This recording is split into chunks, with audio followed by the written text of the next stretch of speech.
حضرت انس رضی اللہ عنہ سے مروی ہے کہ حضور اکرم صلی اللہ علیہ وسلم جب بیت الخلاء سے باہر نکلتے تو یہ دعا پڑھتے: الحمد للہ الذی اذہب عنی الاذی وعافانی۔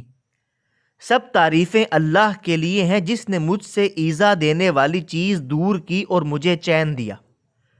آپ کی سہولت کے لیے اس دعا کو کئی بار پڑھا جائے گا۔ آپ سے گزارش ہے کہ ہمارے ساتھ دہرا کر اس دعا کو یاد کر لیں، لیکن مزید آپ سے گزارش ہے کہ ویڈیو کو لائک کریں، چینل کو سبسکرائب کریں اور بیل آئیکن کو ضرور دبا لیں تاکہ آپ مزید اسلامک انفارمیشن حاصل کر سکیں۔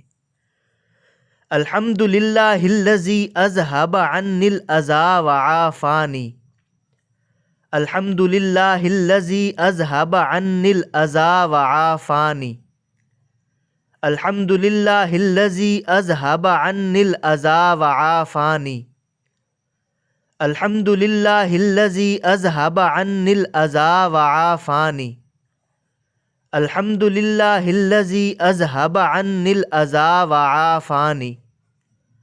الحمد للہ الذی اذہب عنی الاذی وعافانی۔